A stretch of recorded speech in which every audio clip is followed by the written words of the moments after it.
Welcome to Speed Reads. Management 3.0. Master the new rules of management. The basic tools of management once seemed enough: clear goals, regular check-ins, performance rewards. Yet today's organizations reveal patterns that these tools can't quite capture. Teams succeed in unexpected ways. Innovation emerges from surprising places. Adaptation happens naturally in some groups while others struggle with simple changes. A new understanding of organizations has emerged. They operate as complex, living systems rather than predictable machines. In this summary, you'll discover how companies like ING Bank, Microsoft, and Spotify transform this insight into practical management approaches. You'll learn to build environments where teams thrive and adapt naturally, where small changes create remarkable results. This approach turns organizational complexity from a challenge into an advantage. Let's see how this works in practice. Modern management needs a fresh approach. Modern organizations operate as interconnected networks, shifting and adapting constantly.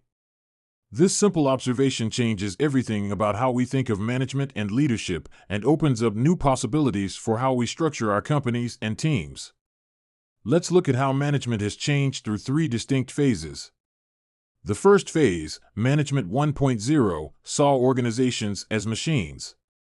Leaders believed they could control results through direct actions, give bonuses for better performance, set strict deadlines for faster work, create rigid processes for higher quality.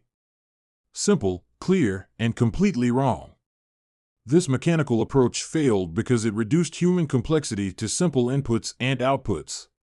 Then came Management 2.0, bringing new methods and systems.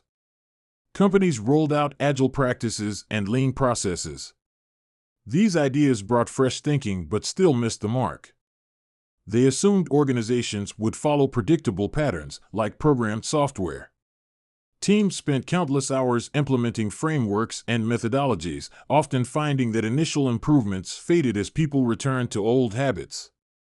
Both approaches failed because organizations function as dynamic social systems.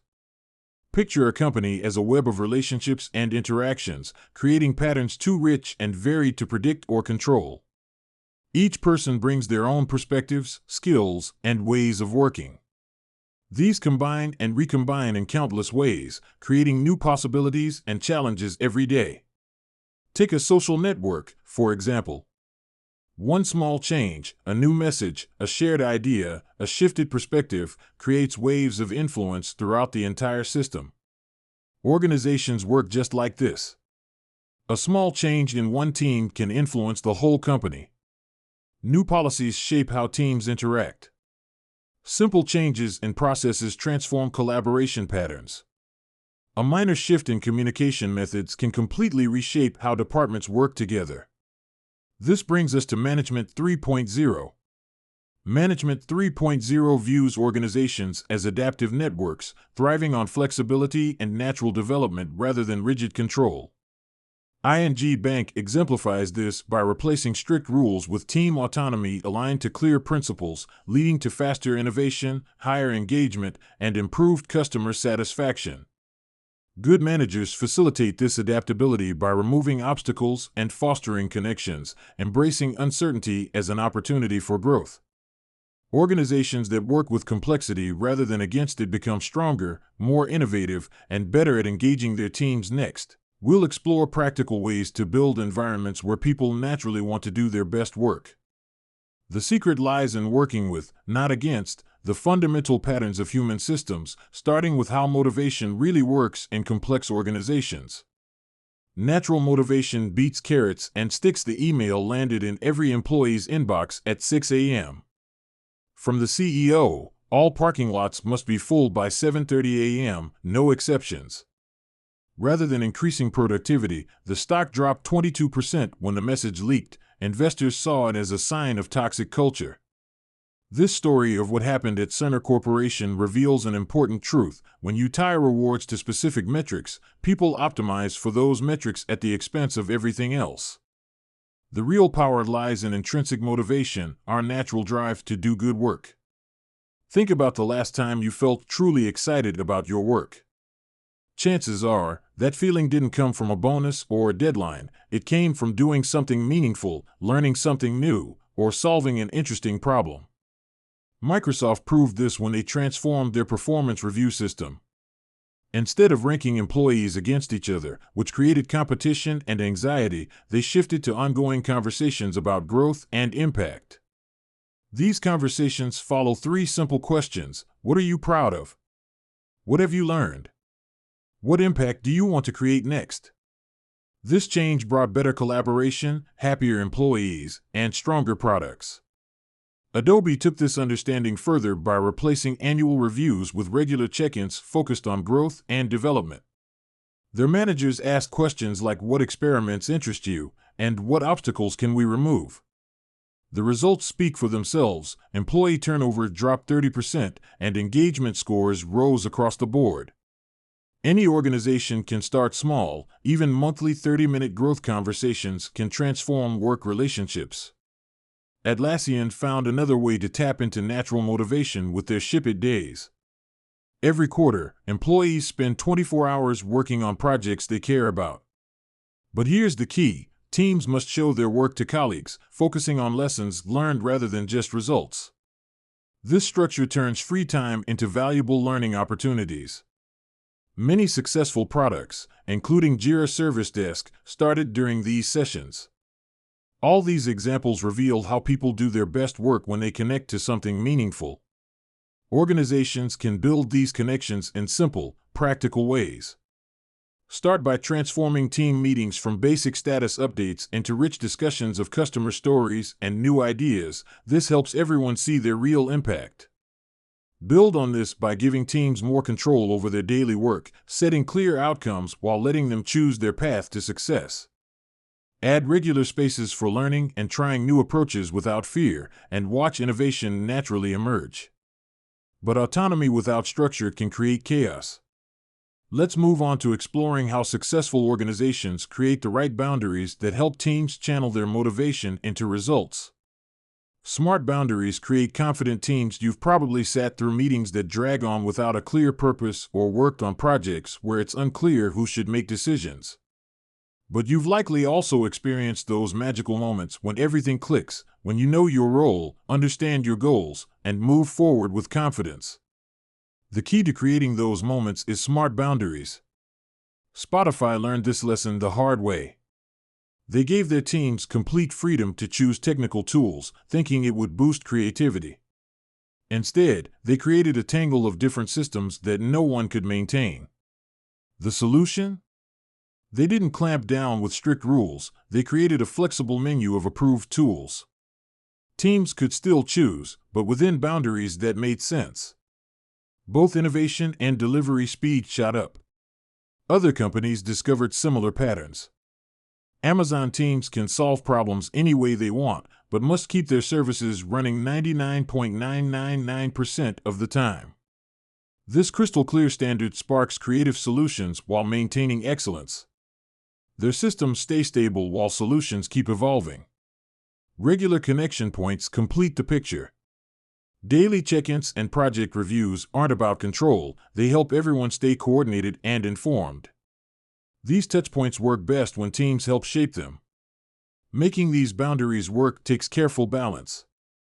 New teams need clear guidelines about what they can decide independently and what needs input from others. They should know exactly what success looks like, but choose their path to achieve it. Regular team discussions help refine these guidelines, revealing which ones help and which get in the way. Even when teams push against these boundaries, good organizations turn challenges into growth.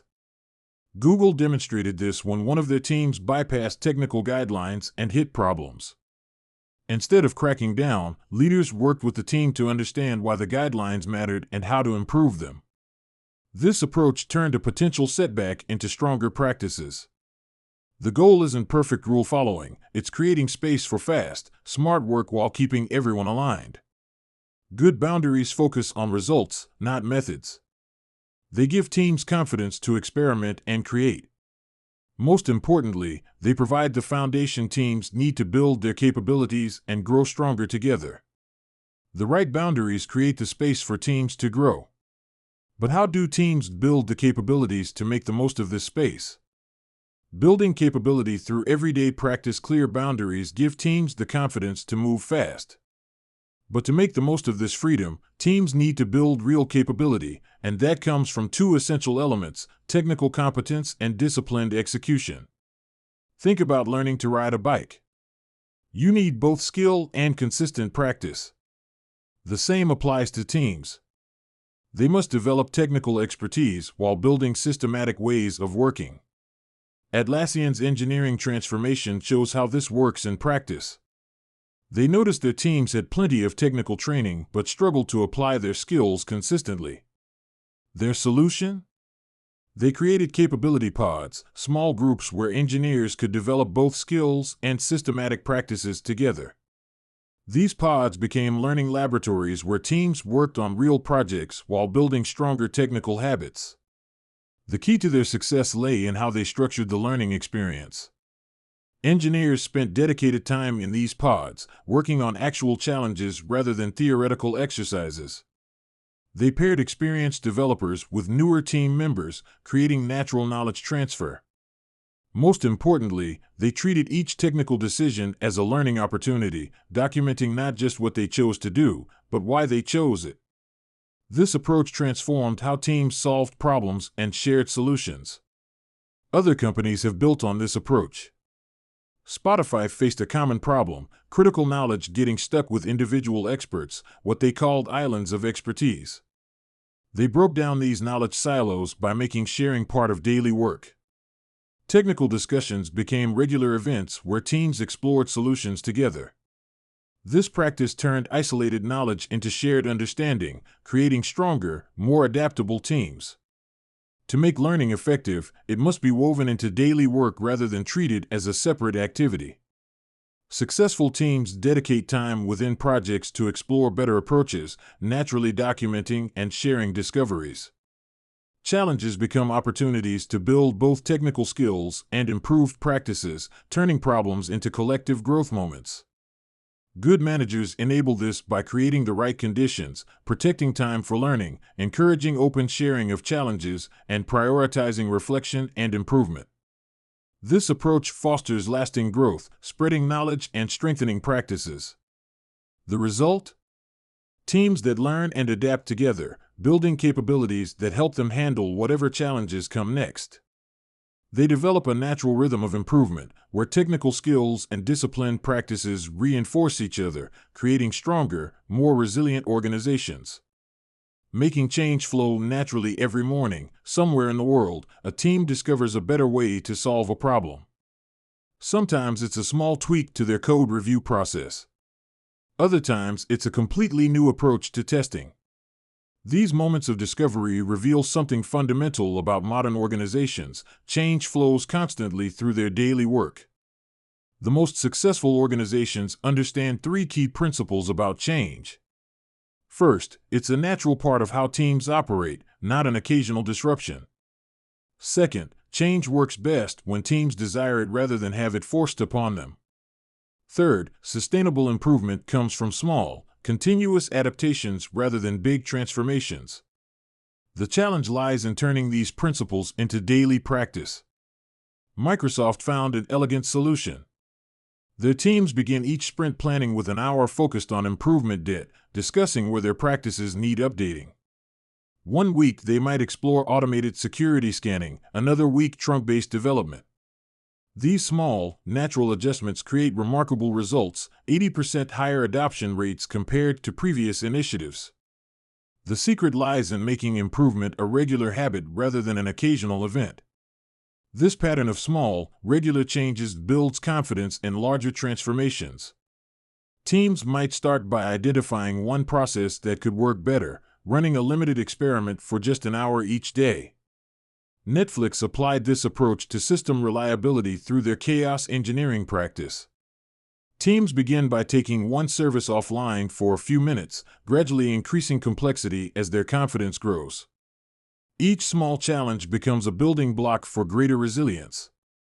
These individual experiments gain power when structured into learning cycles. ING Bank discovered this by organizing improvements into 3-week periods. Teams pick one small change, perhaps a new testing approach or a modified code review process, implement it, measure results, and share their findings. Each cycle builds on the lessons from the last, creating a natural rhythm of improvement. To establish this rhythm of continuous improvement, teams need dedicated time in their schedules. Some set aside an hour weekly to experiment with new approaches, like testing monitoring systems or trying pair programming. Treating these sessions as essential, not optional, ensures they become part of regular work. Managers play a crucial role by fostering safe environments for experimentation. They guide teams in identifying meaningful changes, protect time for reflection, and celebrate insights from both successes and failures. Over time, small improvements accumulate, making adaptation second nature. Teams embrace change as an opportunity for growth, seamlessly integrating learning and evolution into their daily work. When improvement flows naturally through daily work, teams become creators of positive change. Each small step forward builds both capability and confidence, turning continuous adaptation into a source of strength. Final summary.